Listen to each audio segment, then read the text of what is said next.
Bonjour très chers amis les Sagittaires et soyez le bienvenu sur ma chaîne Intuition des Sérines. Voici votre tirage de guidance pour les énergies du mois de mai et j'espère que vous êtes bien. Allez, c'est parti. Le mot impossible est trompeur.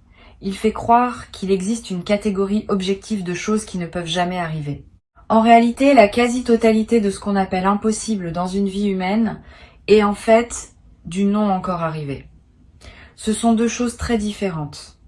L'impossible au sens absolu est rare, le non encore arrivé est partout. Et peux être confondu ces deux catégories pendant un certain temps.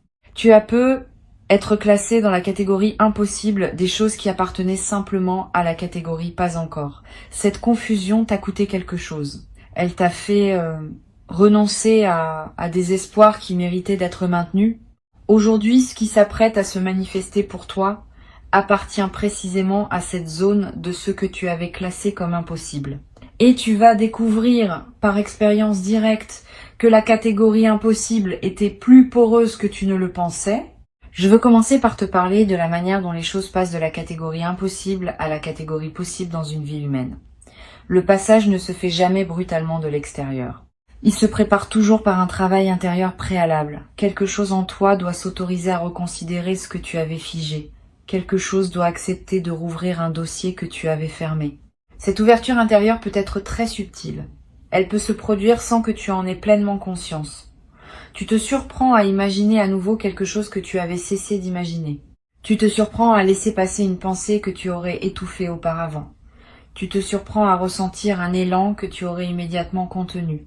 Ces petits mouvements intérieurs sont les premiers signes du passage. Et tu les as eus dans les semaines ou les mois qui ont précédé ce moment. Sans le savoir, tu as commencé à laisser revenir ce qui voulait revenir. Ce qui se prépare maintenant pour toi est l'aboutissement de cette ouverture progressive. La réalité extérieure va commencer à refléter ce que tu as silencieusement réautorisé en toi. Cette correspondance entre l'intérieur et l'extérieur est l'une des lois les plus subtiles qui régissent nos vies. Le monde extérieur reflète, avec un certain délai, l'état intérieur des personnes qui le traversent. Tu as modifié ton intérieur par une succession de petits ajustements presque invisibles. Le monde extérieur va maintenant s'ajuster à cette nouvelle disposition intérieure. Ce qui semblait impossible pendant que ton intérieur le considérait comme tel devient possible maintenant que ton intérieur a bougé. Je veux clarifier un point important. La nouveauté qui s'approche n'est pas une récompense pour avoir bien fait ton travail intérieur. Ce n'est pas un système de mérite. C'est simplement la conséquence naturelle d'un déblocage. Quand l'eau cesse d'être bloquée par un barrage, elle coule. Pas par récompense. Par simple effet du déblocage.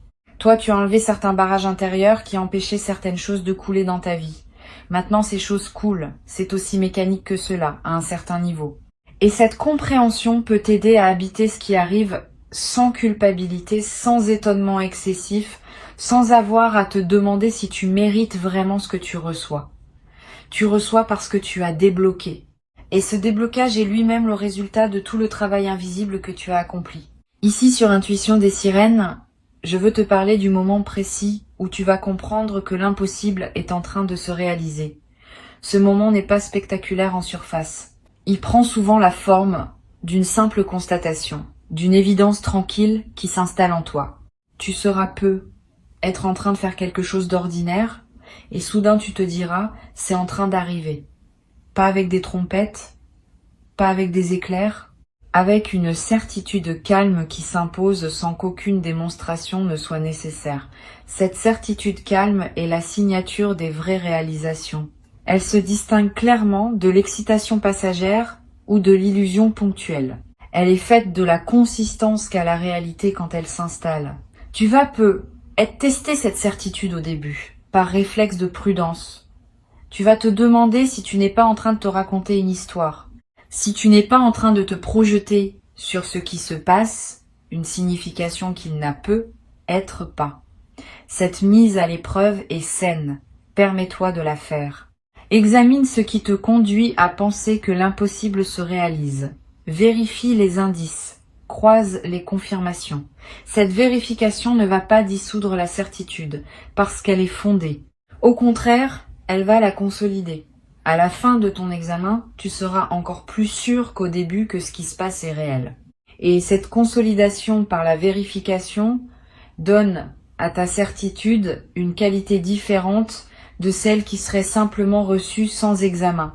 Je veux te parler de ce que la réalisation de l'impossible va modifier en toi de manière durable. Bien au-delà de l'événement spécifique qui se manifeste, c'est ta carte mentale du possible qui va se redessiner. Tu vas désormais avoir, dans ta connaissance intime, une zone qui s'étend là où il n'y avait que vide auparavant. Cette zone correspond à tout ce qui devient effectivement envisageable dans ta vie après cette première réalisation. Et cette zone est beaucoup plus vaste que la simple superficie de l'événement qui se manifeste.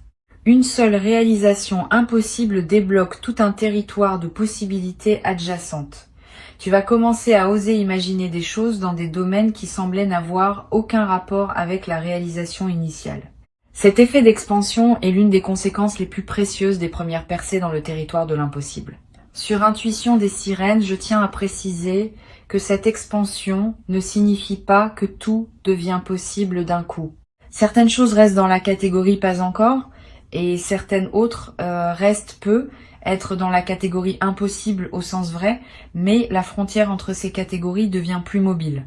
Tu cesses de figer les choses dans des catégories permanentes. Tu acceptes que ce qui est impossible aujourd'hui pourrait devenir possible demain et que tu n'as pas besoin de tout savoir à l'avance.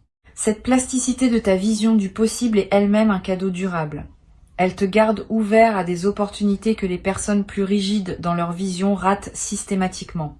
Tu vas peu être éprouvé quand l'impossible se manifestera, une émotion particulière qui ressemble à de l'incrédulité joyeuse. Ce mélange est typique. Une partie de toi va dire c'est trop beau pour être vrai, et une autre partie va répondre et pourtant c'est vrai. Cette tension entre l'incrédulité et la confirmation produit une émotion d'une qualité unique, que tu n'avais être pas connue depuis longtemps. Vis cette émotion pleinement. Ne la résous pas trop vite en l'aplatissant en simple joie. La complexité émotionnelle est ce qui donne sa saveur à l'expérience. Plus tu permets à ta palette émotionnelle d'être pleine, plus l'expérience devient riche. Je veux te parler maintenant de la manière dont tu vas raconter cette histoire à toi-même dans les jours et les semaines qui suivent. La narration que tu vas construire autour de cet événement va déterminer en partie son effet durable sur ta vie. Si tu te le racontes comme un coup de chance ponctuel qui ne se reproduira pas, tu refermes ce que l'événement a ouvert. Si tu te le racontes comme la confirmation que l'impossible peut se réaliser, tu maintiens l'ouverture pour la suite. La narration n'est pas neutre. Elle programme ton inconscient pour la suite. Choisis donc avec soin la version de l'histoire que tu te racontes. Choisis celle qui sert ton avenir. Tu en as le pouvoir entier. Tu vas peu ressentir après l'événement une certaine forme de fatigue heureuse. C'est normal. Recevoir une réalisation qu'on avait classée dans la catégorie impossible demande de l'énergie psychique. Le système intérieur doit travailler pour intégrer cette information dans la trame de la réalité et ce travail consomme des ressources. Ne te culpabilise pas si tu te sens un peu épuisé après le moment principal. Cet épuisement n'est pas un signe que quelque chose ne va pas. C'est le signe que quelque chose d'important a effectivement eu lieu et que ton corps en porte la trace. Donne-toi du repos. Mange simplement. Bois beaucoup d'eau. Marche un peu si tu peux. Ces gestes simples accompagnent la digestion de ce qui s'est passé. Tu vas également avoir, dans les jours qui suivent, une envie de revenir mentalement sur les détails de la manifestation. De repasser dans ta tête les moments précis. De réécouter les paroles qui ont été dites, de revoir mentalement les regards qui ont été échangés. Cette rumination positive n'est pas obsessionnelle. Elle est une forme d'intégration qui te permet de bien fixer dans ta mémoire ce qui s'est passé. Permets-toi de revenir mentalement sur l'événement autant que tu en sens le besoin. Cette répétition consolide la trace mémorielle et te donne accès à des nuances que tu n'avais pas perçues sur le moment. Une chose importante. Les personnes qui t'entourent ne vont pas tout accueillir avec la même qualité ce qui t'arrive. Certaines vont vraiment se réjouir avec toi. D'autres vont avoir des réactions plus complexes. Elles vont être minimisées, rationalisées, ou même tenter de te ramener à une vision plus modeste de ce que tu vis. Ne te laisse pas affecter par ces réactions mitigées. Elles ne disent rien de la réalité de ce qui t'arrive. Elles disent quelque chose des limites perceptives de ces personnes, qui ont du mal à reconnaître l'extraordinaire dans la vie de leurs proches. Continue ton chemin avec dignité. Tu n'as pas à diminuer ton expérience pour la rendre acceptable à ceux qui ne savent pas l'accueillir. Je veux te parler maintenant de l'effet que cette réalisation va avoir sur les autres dimensions de ta vie.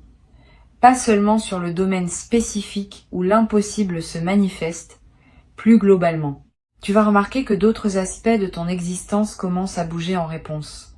Comme si la première réalisation déclenchait une série de mises en mouvement dans des zones que tu n'avais pas anticipées. Ce phénomène est l'un des effets les plus fascinants des grandes percées. Une seule pièce qui se met en place débloque tout un système. Sois donc attentif à ces effets en cascade dans les semaines qui suivent. Il confirme que ce que tu as vécu n'est pas un événement isolé, mais l'inauguration d'une nouvelle phase plus large. Sur cette chaîne, j'observe que les personnes qui vivent une réalisation de cet ordre développent souvent une nouvelle relation à leurs propres aspirations. Avant, elles censuraient parfois leurs désirs avant même de les formuler, en pensant que c'était inutile de désirer ce qui n'arriverait probablement pas. Après, elles s'autorisent à désirer plus pleinement parce qu'elles ont la preuve par leur propre expérience que les désirs sincèrement portés peuvent trouver leur réponse. Cette nouvelle qualité de relation au désir va se développer en toi. Tu vas oser nommer des choses que tu n'osais pas nommer, tu vas oser demander des choses que tu n'osais pas demander. Cette ouverture du désir est l'un des cadeaux les plus libérateurs de ce qui s'apprête à se vivre. Tu vas peut-être également constater que ton corps réagit différemment dans la période qui suit. Une vitalité retrouvée, un sommeil plus profond, des tensions chroniques qui se relâchent. Le corps porte les blocages psychiques sous forme de symptômes physiques. Quand un blocage majeur se débloque, le corps en bénéficie souvent immédiatement. Cette amélioration corporelle est l'un des marqueurs les plus tangibles de la réalité de la transformation que tu vis. Ton corps sait. Il signale, par sa nouvelle vitalité, que quelque chose s'est effectivement libéré dans ton système global. Honore cette manifestation corporelle. Prends soin de ton corps, qui te montre ce qui se passe à des niveaux plus subtils. Je voudrais te transmettre une perspective importante sur la manière de poursuivre après cette première réalisation. Tu pourrais être tenté, dans l'enthousiasme, de vouloir immédiatement provoquer d'autres réalisations impossibles.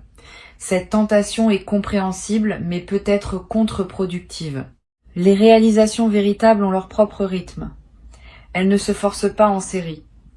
Elles se déploient quand les conditions sont réunies, et chacune a son moment propre. Si tu te précipites pour vouloir provoquer la suivante, tu peux paradoxalement la retarder. La meilleure approche consiste à intégrer pleinement la première réalisation, à en profiter, à laisser ses effets se déployer naturellement, et à faire confiance au fait que d'autres réalisations suivront en leur temps. Cette patience active est ce qui caractérise les personnes qui transforment durablement leur vie, par opposition à celles qui ont des éclairs ponctuels sans suite réelle. Tu vas avoir à un moment l'envie de partager ton expérience avec une personne particulière, pas n'importe qui, une personne dont tu sens qu'elle pourrait vraiment recevoir ce que tu as vécu. Suis cette envie quand elle se présentera. Le partage avec la bonne personne au bon moment démultiplie l'effet de l'expérience. Il te permet de l'ancrer dans ta réalité sociale, de la rendre plus tangible par le fait d'être reçu par un témoin, mais sois sélectif. Ne partage pas avec n'importe qui. Choisis bien. Une seule oreille capable de vraiment recevoir vaut mieux que 10 oreilles distraites ou jalouses. Cette sélectivité protège la qualité de ton expérience et te permet d'en bénéficier pleinement. Je veux te parler aussi du rôle que peut jouer la gratitude dans la suite de ton parcours. La gratitude n'est pas une politesse abstraite. C'est une pratique active qui maintient ouvert le canal par lequel les bonnes choses arrivent. Quand tu remercies sincèrement pour ce que tu as reçu, tu confirmes à l'invisible que tu sais recevoir, que tu honores ce qui t'est donné, que tu es un partenaire fiable de l'abondance. Cette confirmation maintient le canal ouvert pour la suite. À l'inverse, recevoir sans remercier referme subtilement le canal parce que cela envoie le signal que tu prends pour acquis ce qui t'est offert. Cultive donc la gratitude consciente, pas comme une obligation morale, comme une pratique qui sert à la fois ton expérience présente et tes possibilités futures. Tu vas peut-être ressentir l'envie de marquer symboliquement ce moment important. C'est une bonne intuition. Un geste symbolique consolide ce qui pourrait sinon rester abstrait. Tu peux acheter un objet qui te rappellera cette période. Tu peux écrire une lettre à toi-même que tu liras dans plusieurs années. Tu peux planter quelque chose dans un jardin. Tu peux créer un rituel personnel que tu répéteras chaque année à la même époque. Tous ces gestes ont une valeur réelle parce qu'ils inscrivent l'expérience dans le tissu concret de ta vie. Ils créent des points de référence auxquels tu pourras revenir mentalement chaque fois que tu en auras besoin pour te rappeler ce que tu as traversé. Une autre dimension à laquelle je veux t'inviter à être attentif concerne la manière dont cette réalisation va modifier ta perception de ton propre passé. Tu vas peut-être commencer à relire mentalement certains épisodes de ta vie sous un nouveau jour. Des moments qui te paraissaient absurdes vont prendre du sens. Des décisions que tu regrettais vont apparaître comme des étapes nécessaires. Des détours qui te semblaient inutiles vont se révéler avoir préparé ce qui arrive maintenant. Cette relecture rétrospective n'est pas une rumination, c'est une réintégration. Elle te permet de faire la paix avec des aspects de ton passé qui te dérangeaient encore. Et cette paix retrouvée libère une énergie qui peut désormais être investie dans le présent et l'avenir. Tu vas peut-être également développer une qualité particulière dans tes interactions avec les autres après cette traversée. Une présence plus stable, une écoute plus profonde, une parole plus juste. Cette transformation de ta qualité relationnelle est l'expression visible de ta nouvelle disposition intérieure. Les personnes qui te côtoient vont le remarquer, sans nécessairement pouvoir nommer ce qui a changé. Elles vont se sentir mieux en ta présence. Elles vont avoir envie de te confier des choses qu'elles ne te confiaient pas auparavant. Tu vas devenir, sans le décider, une présence ressource pour ton entourage. Cette nouvelle dimension de service, qui émerge naturellement de ta propre transformation, ajoutera du sens à ta vie quotidienne. Je voudrais te dire quelque chose qui pourrait t'aider dans la traversée des moments où la confiance vacille. Parce que oui, malgré la réalisation, il y aura peut-être des moments où d'anciens doutes essayent de revenir. Quand cela arrive, reviens à ce qui s'est passé concrètement. Reviens aux faits. Reviens aux preuves directes que tu as. Cette pratique du retour aux faits, en cas de doute, est l'une des plus efficaces pour maintenir la nouvelle réalité. Les doutes sont des nuages qui passent. Les faits restent. Et tu as désormais des faits qui prouvent que l'impossible peut se réaliser. Ces faits sont à toi. Personne ne peut te les enlever. Tu peux y revenir chaque fois que tu en sens le besoin. Une dernière chose que je veux te transmettre. Cette réalisation qui s'apprête à arriver n'est pas une finalité. C'est un commencement. Tu vas, à partir d'elle, construire une suite que tu ne peux pas entièrement anticiper aujourd'hui. Et cette suite va contenir d'autres réalisations, peut être plus modeste en apparence, mais tout aussi significative. Tu vas découvrir progressivement que ce qui s'apparentait à un événement isolé était en fait l'inauguration d'un nouveau régime de fonctionnement de ta vie. Un régime dans lequel les choses bougent plus facilement, dans lequel les opportunités se présentent plus naturellement, dans lequel les blocages anciens cèdent les uns après les autres. Cette nouvelle phase de fluidité est le vrai cadeau qui t'est fait, bien au-delà de la réalisation initiale. Sur Intuition des Sirènes, je tiens à insister sur le fait que cette nouvelle phase de fluidité ne signifie pas que tout deviendra facile dans ta vie. Il y aura encore des défis, il y aura encore des moments demandants. Mais ta capacité à traverser ces défis sera transformée. Tu auras une nouvelle référence intérieure qui te rappellera, dans les moments d'épreuve, que les choses peuvent se débloquer, même quand elles semblent figées. Cette confiance fondée sur l'expérience est ce qui distingue les personnes qui traversent leur vie avec sérénité malgré les difficultés inévitables, des personnes qui restent dans l'angoisse permanente. Tu vas rejoindre la première catégorie et cette appartenance durable va colorer toute la suite de ton parcours. Tu vas être également avoir à un moment l'envie de témoigner à des personnes qui traversent leur propre période difficile. Tu pourras leur dire, sans grand discours, que oui, des choses inattendues peuvent encore arriver. Ton simple témoignage pourra devenir, pour certaines de ces personnes, l'élément qui leur permet de garder espoir un peu plus longtemps, le temps que leur propre déblocage se produise. Tu deviendras à ton tour l'un de ces témoins du possible qui circulent dans le monde et qui contribuent silencieusement à maintenir vivante l'idée que tout n'est pas figé d'avance. Ce rôle de témoin, sans en faire une mission grandiose, ajoutera une dimension de service à ta vie quotidienne. Reçois donc ces mots comme une préparation à ce qui s'apprête à se produire. L'impossible se redéfinit en ce moment dans ta vie. Avant de te quitter pleinement, je veux te transmettre encore quelques perspectives qui vont enrichir ta préparation à cette redéfinition. La première concerne la qualité particulière de l'instant qui précède immédiatement la manifestation. Il y aura, dans les heures ou les minutes juste avant que ce qui était impossible ne se révèle effectivement réel, une sensation très spécifique, une sorte de calme qui s'installe en toi sans cause apparente, une légèreté qui te traverse, un sourire qui te vient sans raison. Cette sensation préalable est une signature. Beaucoup de personnes la décrivent comme la sensation de savoir avant de savoir. Apprends à la reconnaître. Quand elle se présente, tu pourras commencer à te tenir prêt, intérieurement, à ce qui va suivre rapidement. Et cette préparation de quelques minutes peut faire une grande différence dans la qualité de ton accueil. Une deuxième perspective importante concerne la dimension corporelle de la réception. Quand l'impossible se manifeste, le corps réagit. Il peut y avoir des sensations physiques distinctes. Un frisson dans la nuque, une chaleur dans la poitrine, des larmes qui montent, sans qu'on sache exactement pourquoi. Une sensation de poids qui se libère des épaules. Toutes ces manifestations corporelles ne sont pas accessoires. Elles font partie intégrante de l'expérience.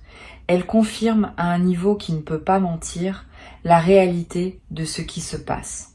Si tu remarques ces signaux corporels, ne les ignore pas. Ils ajoutent une dimension de vérification incarnée à la perception mentale de ce qui arrive.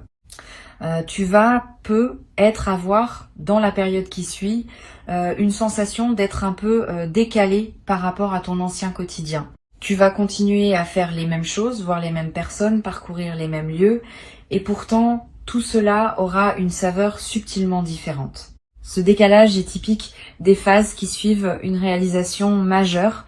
Il reflète le fait que tu n'es plus tout à fait la même personne dans le même environnement. L'environnement n'a pas changé, mais ton rapport à lui s'est transformé. Vis ce décalage avec curiosité plutôt qu'avec inquiétude. Il signifie que la transformation est réelle et qu'elle te fait progressivement quitter une version de toi-même qui ne te correspond plus. Cette transition prend quelques semaines. Sois patient pendant ce passage. Je veux te parler aussi de la manière dont cette réalisation va affecter ton rapport à l'argent. Pas seulement sur le plan matériel, même si cela peut en faire partie plus subtilement. Tu vas commencer à voir l'argent autrement. Ton anxiété chronique autour des questions financières, si tu en avais, va commencer à se relâcher. Tu vas comprendre que tu es entré dans un régime où des ressources peuvent arriver par des canaux que tu n'anticipais pas. Cette compréhension change complètement le rapport à l'argent. Tu cesses de le poursuivre par anxiété. Tu commences à te laisser trouver par lui depuis ta nouvelle disposition intérieure. Cette inversion de la dynamique est l'un des effets indirects, mais profonds, des grandes réalisations qui débloquent un système global. Tu vas être également remarqué que tes choix vestimentaires, ta manière de te coiffer, ton style général commence à évoluer subtilement. Pas par mode, par alignement. Tu vas avoir envie de porter des choses qui correspondent davantage à qui tu deviens. Tu vas peu être abandonné des éléments de garde-robe qui étaient associés à une période antérieure. Tu vas peu être investir dans quelques pièces qui marquent ta nouvelle posture. Suis ces impulsions, elles ne sont pas superficielles. Elles font partie de l'incarnation visible de ta transformation intérieure. Et le fait de te présenter au monde avec une image qui correspond à qui tu es vraiment devenu va renforcer la stabilité de ta nouvelle disposition. Sur cette chaîne, j'observe régulièrement que les transformations véritables se reconnaissent à leur capacité à durer dans le temps. Les fausses transformations s'épuisent au bout de quelques semaines. Les vraies transformations gagnent en stabilité au fil des mois. Ce que tu t'apprêtes à vivre appartient à la deuxième catégorie. Tu vas le constater par toi-même. Au lieu de s'estomper avec le temps, l'effet de cette réalisation va se consolider. 6 mois après, tu seras encore plus solidement installé dans ta nouvelle réalité que dans les premières semaines. 1 an après, encore plus. Cette consolidation progressive est ce qui distingue les vraies transformations des éclairs ponctuels. Tu vas en bénéficier et tu vas pouvoir t'appuyer sur cette stabilité pour construire la suite de ta vie avec une confiance retrouvée. Tu vas peu avoir à un moment une conversation importante avec une personne qui te connaît depuis longtemps. Cette personne va te faire remarquer combien tu as changé. Elle va être nommée des aspects de ta transformation que tu n'avais pas conscientisés. Cette parole extérieure aura un effet particulier. Elle va valider par un témoin tiers ce que tu vis intérieurement. Et cette validation extérieure va consolider encore davantage la réalité de ta transformation. Sois ouvert à cette parole quand elle viendra. Reçois-la pleinement. Elle est l'un des cadeaux indirects de ce qui se passe pour toi. Une chose précieuse que tu vas développer dans cette nouvelle phase est la capacité à oser exprimer ce que tu pensais, à oser proposer ce que tu imaginais, à oser demander ce que tu souhaitais. Cette nouvelle audace ne vient pas d'un changement de personnalité. Elle vient du fait que tu sais désormais, par expérience, que les choses peuvent se débloquer. Cette connaissance corporelle te donne une assurance que tu n'avais pas auparavant. Tu vas oser et tes audaces vont souvent être suivies d'effets, ce qui va renforcer encore davantage ta confiance dans une boucle vertueuse continue. Au bout de quelques mois, tu auras transformé la quantité de ce que tu oses dans ta vie quotidienne et cette transformation aura à son tour des effets considérables sur ce qui se présente à toi. Je voudrais te parler aussi du rôle que peut jouer la pratique régulière de l'observation calme dans la consolidation de ta transformation. Quelques minutes par jour, idéalement le matin, où tu prends le temps simplement d'observer ce qui se passe en toi sans vouloir le modifier. Cette pratique simple, répétée régulièrement, ancre profondément la nouvelle disposition intérieure que tu as développée. Elle te garde en contact avec toi-même malgré les sollicitations extérieures. Et elle te permet de remarquer rapidement si quelque chose tend à te faire dévier de ta nouvelle trajectoire. Cette pratique quotidienne, modeste mais constante, est l'un des outils les plus efficaces pour pérenniser une transformation profonde. Tu vas peu être également avoir l'envie, à certains moments, de revenir à ces mots que tu écoutes maintenant, de les réécouter, de te rappeler ce qui t'a été transmis. C'est sain. Les transmissions importantes méritent d'être réécoutées plusieurs fois. Chaque écoute apporte des nuances que les précédentes n'avaient pas révélées, parce que ton état intérieur évolue entre les écoutes. Permets-toi ces retours. Ils ne sont pas un signe de faiblesse, ils sont un signe de sérieux dans ton engagement à intégrer ce qui t'est offert. Une dernière dimension à laquelle je tiens. Cette réalisation que tu t'apprêtes à vivre va aussi indirectement affecter ta santé globale, pas seulement émotionnelle ou mentale, physique aussi. Tu vas peu être remarqué une amélioration de ton énergie générale, une meilleure résistance aux petits maux saisonniers, un appétit qui se régule, un sommeil qui se stabilise. Tous ces effets corporels sont l'expression de l'amélioration globale de ton état intérieur. Le corps répond à la qualité de l'esprit qui l'habite. Quand l'esprit s'apaise et se réjouit, le corps en bénéficie immédiatement. Tu vas faire l'expérience directe de cette correspondance entre l'intérieur et le corps. Et cette expérience va te confirmer à un niveau très tangible la réalité de ce qui se passe. Je vais ajouter une réflexion qui me semble précieuse pour conclure. Le mot incroyable qui figure dans le titre de cette transmission mérite d'être réexaminé. Une fois que tu auras vécu ce qui s'apprête à arriver, tu vas réaliser que le mot incroyable était plus une commodité de langage qu'une description précise. Ce qui se passe est en réalité parfaitement cohérent avec qui tu es devenu. Il n'y a rien d'absurde dans le fait que la réalité finisse par refléter ta nouvelle disposition intérieure. Ce qui est incroyable n'est donc pas l'événement lui-même. C'est plutôt le contraste entre l'événement et la version diminuée de toi-même que tu portais auparavant. Quand tu te seras pleinement installé dans ta nouvelle version, ce qui te semble incroyable aujourd'hui te paraîtra parfaitement normal demain. Cette normalisation progressive des événements remarquables est l'une des marques d'une transformation profonde réussie. Ce qui était dans la zone du jamais pour toi entre dans la zone du maintenant pour toi. Cette redéfinition est en cours pendant que tu écoutes ces mots. Tu n'as pas à la provoquer. Tu n'as qu'à rester ouvert, attentif, disponible. La réalité va se charger du reste. Et bientôt, dans pas longtemps, tu vas te trouver en train de constater par toi-même que ce que tu pensais ne jamais pouvoir vivre est en train d'effectivement se vivre dans ta réalité concrète, dans ton quotidien tangible. Cet instant de constat sera l'un des plus précieux de ton parcours. Garde ces mots pour cet instant. Ils te confirmeront, dans le moment lui-même, que tu avais été préparé à ce qui t'arrive et que rien de ce que tu vis n'est arbitraire. Tout s'inscrit dans une cohérence plus vaste qui veille sur ta trajectoire et qui se manifeste maintenant dans toute son évidence simple et magnifique. Garde ces mots avec toi, reviens-y quand tu en auras besoin et avance avec confiance vers ce qui s'apprête à se révéler dans ta vie comme une vérité tangible.